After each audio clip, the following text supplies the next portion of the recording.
Hello, my beautiful friends. So I thought, while it's still fresh in my memory, because my memory isn't fantastic, I would do my top 10 tips for traveling in Scotland. So if you're new here or you don't know me, my name is Beth, and I just returned from a 10-day trip to Scotland. We landed in Glasgow, we went to Helensburgh, we went to Oban, we went to the Isle of Mull, we went to Isle of Iona, we went to Glencoe, Inverary, and the Borders, and then back to Glasgow, and then we flew home. So it was an amazing trip, and lots of fun things to say, but here are some tips. So, there's always like a disclaimer. These were things that were helpful to me. They may not be helpful to you, and everybody's experience is different when they travel because you go different places at different times. These are just the things that, I thought I would have liked to have known ahead of time. So there are people who will disagree and agree about these things. Take it for what it's worth. It's just my take on the trip. So the number one thing that I learned is that the English and the Scottish have different money. English money will work in Scotland, no problems. You can use it if you get your money ahead at the bank. Don't get a lot out because you're going to pay the conversion rate no matter where you get the money. So whether you get it here or you get it over there, you're going to pay the same conversion rate. But some banks will charge a 3% charge on top on your card. So I found that it was easier to take the cash out at the National Bank of Scotland, which doesn't charge fees, and then I wouldn't have to pay the 3% for every purchase. So we took about $100 each, £100 each, but that was British money. And then when I went to the National Bank of Scotland, it gave me Scottish bills. I was like, holy crap, I did not know that. I didn't know they were different. Apparently Ireland has their own as well. Who knew? So you can spend British money anywhere. But they say, and I don't know this because we didn't go to England, but they say that they will give you, some places will give you a hard time in England if you try to pay with Scottish bills. They're supposed to take it because it's legal tender across the UK. I didn't experience that because I didn't go to England other than the airport. But just be aware that they're different things. There are a lot of coins. There's a 1 pence, like a penny, and a 2 pence, which is like a 2 penny, 5, 10, 20, 50, and then they don't have dollar bills. They have coins, which you can get a £1 coin, which is tiny, or a £2 coin. So just remember, there's all kinds of different coins as well. There are Scottish coins and English coins, but nobody seems to care which you use where. So there's that. So don't take a lot of money out ahead of time. Take out your money there, and then just know that there's different banknotes for England and Scotland. But English banknotes can be used everywhere, and Scottish money is supposed to be able to be used everywhere, but if you're going to England, it might be a problem. All right. Number 2. Public transportation is super easy to use. I live in an area that doesn't have public transportation, so I was a little nervous about that.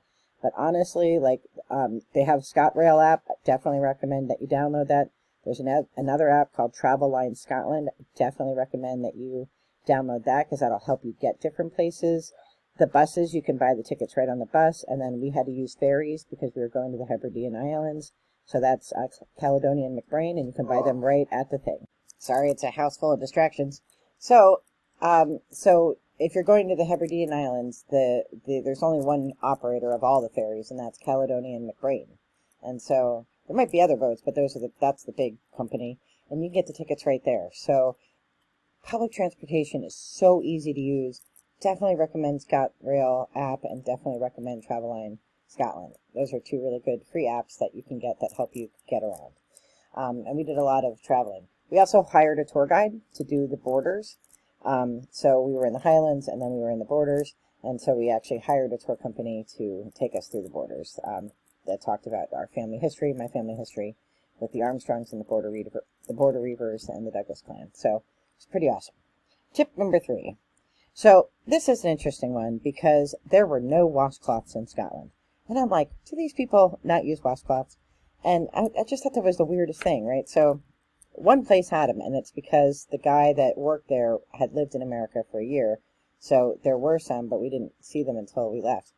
But then when I got back and I kind of posted on the Scottish site that helped me prepare the trip, someone said, well, of course we don't have washcloths. That's a personal item. We don't provide toothbrushes either. And I was like, oh. And they're like, well, like, why would you wash your face with something that somebody washed their privates with? I hadn't thought of that. So you need to take your own washcloth because that's a personal item, which totally makes sense retrospectively. And honestly, I travel a lot.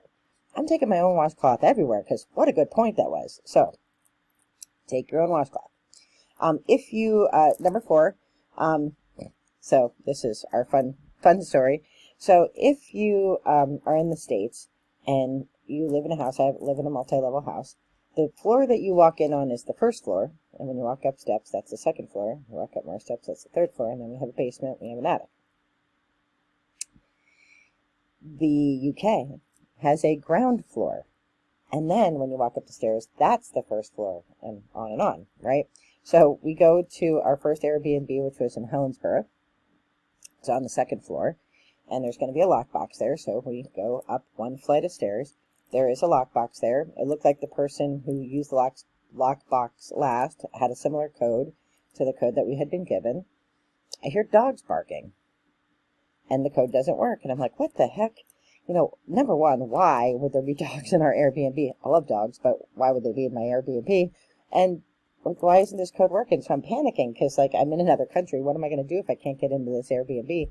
So the cleaning lady, I texted her, and I didn't hear back. So I'm like, well, let's go eat lunch. And it was our anniversary. So, like, we went and had a fancy lunch. And I'm like, I don't know what we're going to do if we can't get in. She texts back, you're on the wrong floor. You have to go up one more to the second floor. Like, the second floor? And then the servers explained, oh, the first floor is the ground floor, then the first floor, then the second floor. So, don't break and enter when you're in Scotland, because remember that the ground floor is the first floor. All right. Number 5. Speaking of dogs, dogs are allowed pretty much everywhere, which I love a good pupper. So I petted about 1 billion puppers in Scotland. But if you're afraid of dogs, I just thought, like, I run a hiking group, and sometimes people are afraid of dogs. If you're afraid of dogs, just be aware that there are puppies everywhere. They can go into most every store. There are little doggy bowls all over the street for doggies to drink out of. So just be aware that puppers can go anywhere. They call, number 6 is they call making reservations booking in. And even in a small town like Helensburgh, you had to book in for pizza. So, just know that, like, you might have to make a reservation, especially on a place like Iona. Iona only has 2 restaurants that serve dinner, so you definitely have to book in. And you can literally just walk in and they'll write your name in the book, like it's booking in. But definitely be aware that reservations are often needed, especially in the smaller towns. And something else that I didn't know is that a lot of places don't have table service. So if there's a number on your table, that means you order at the bar, and then they'll bring you the food. If there's no number on the table, then there's probably table service. And that's kind of how you can tell. We didn't know that. So that was interesting. And then another interesting thing is that tipping is a very different thing there. So, and there's a lot of debate about this, but pretty much, tipping is not expected. We're Americans, so we ended up tipping. But no more than 10%, no more than like £1 or £2 for exceptional service. Except, like, the taxi drivers, they know that Americans tip, so they kind of wait around and expect it. And then if you hire a private tour, then you want to tip 10% of whatever your total cost was. So if you pay $500, you want to pay $50 tip. But no more than 10%. So tipping is a little strange because they know Americans tip, so they kind of like expect it. But most of the servers that we met didn't expect it, and we're like, "Are you sure?" And I like this one girl taught me how to use the money, so I tipped her because I didn't know what the hell was going on with the different bills and everything, so and the coins and whatnot. So just use your best discretion, and if you can be generous, be generous. But know that it's not expected always. Let's see. My husband wanted to go fishing, and in most places you don't need a license to fish, but definitely check, because if there's salmon in those waters, then you need a license to fish. It's weird. We just asked every place that we went, and it was fine. He didn't need a license anywhere that we went, and it was okay. You can also walk on people's property. Like, there's some kind of law that says that you're allowed to walk on their property, and they won't shoot you, which would happen maybe other places. So, but, you can't take anything, you can't damage property or whatever. But, like, if you're in a field and you're walking across the field, you probably wouldn't know who it belonged to. So that's, I think, what applies to. Sheep and cows kind of wander everywhere. We saw far more sheep than we did Highland cows. In fact, coos, I only saw, like, Highland coos twice, and that was when we were on the train. No, wait, I saw them a third time when they were wandering in the street. But sheep, there aren't any fences, especially, like, in the Highlands and down in the borders. They just, like, they are all over. They're in the road, they're in the cemetery, like, they're everywhere, and they have, like, spray paint on them. Like, the pink ones belong to Joe, and the blue ones belong to Dave, and, like, I'm guessing that at some point they gather them all up and, like, sort them out and then give them haircuts. But just know, like, you kind of have to wait for them, which, I found endearing because, a lot of sheep run around everywhere. And then the cows, like in this little town before you get to Finnefort, which is where you get the ferry over to Iona, the cows are just like on the main street. Like these Highland cows are on the main street. It's so cool. I didn't get good pictures because we were on the bus. But it was so cute. All right. Number 9.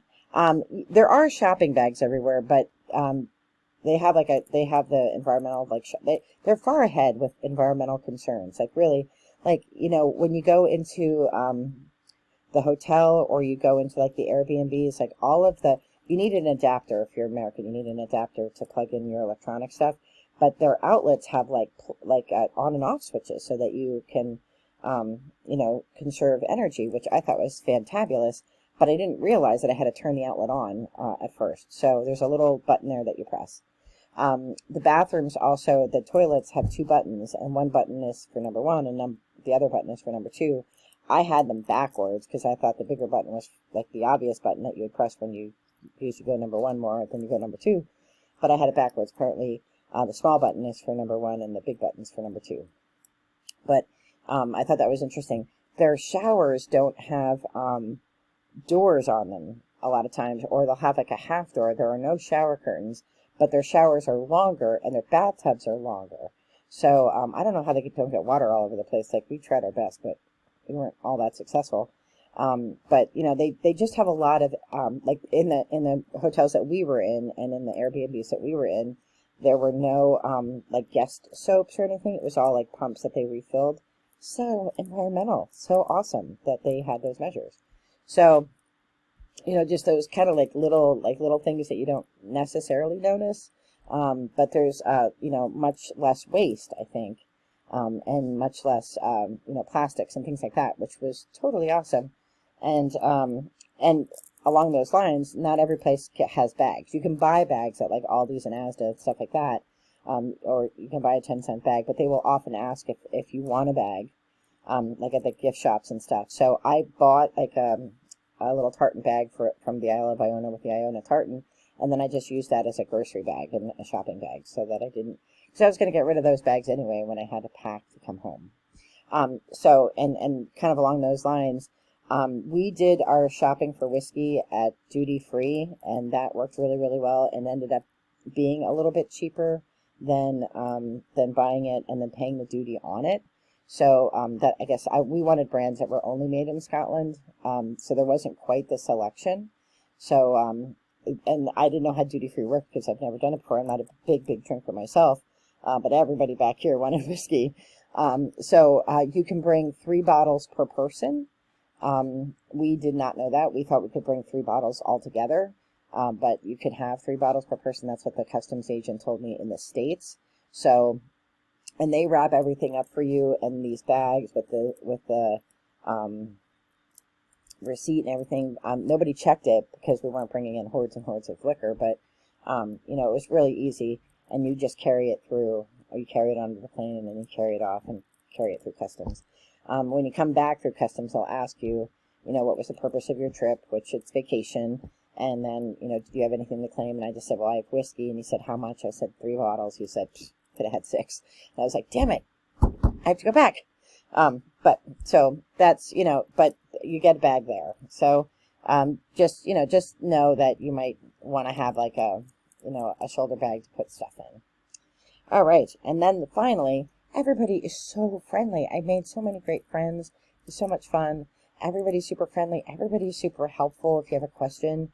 no matter where we were, whether we were in Glasgow or Oban or Glencoe or Inverary. Inverary is an awesome town. If you can go there, you should go there and stay at the George Hotel. It's so much fun.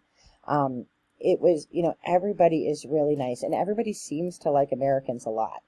Baseball hats really aren't a thing there, but when you see them, there's usually either NYC on them or some kind of American sports team. So they love talking about our firearms laws, which I thought was fascinating. Like, of all the things you'd want to know about the United States, that's the thing you'd want to know. And this one woman just asked me if I could talk for 10 minutes because she liked my accent. And I thought, well, that's weird because I like your accent. I want to hear you talk for 10 minutes. So everybody was super, super friendly and super helpful. We at no point ever felt unsafe. We were in like a little bit of a rougher section in Glasgow on our last night before we went to the airport. But even there, we didn't feel unsafe. People did not try to like dupe you or, try to, because they know that we don't understand their money. Like nobody did anything like that. So you really don't have to worry. People are super, super nice. I will say that the driving on the other side of the road gave me a really big headache because I'm used to looking out this way, and then I was looking out the window this way, and it was like messing with my head. So I got a little bit car sick when we were going through the borders, and I fell asleep, which I never do in a car. But I fell asleep, and I was a horrible, horrible guest in this car, but I couldn't help it. I was so completely tired. Jet lag, I have more jet lag now than I did there. But like I go to bed at 10 o'clock at night and I'm usually up all night and I like sleep. So it was a magical experience and I'm wishing you all the very best and light and love. If you're going to Scotland, you're going to love it. It's amazing. I can't wait to go back. Looking at my schedule. When can I get there next? Be well. Take care. Bye-bye.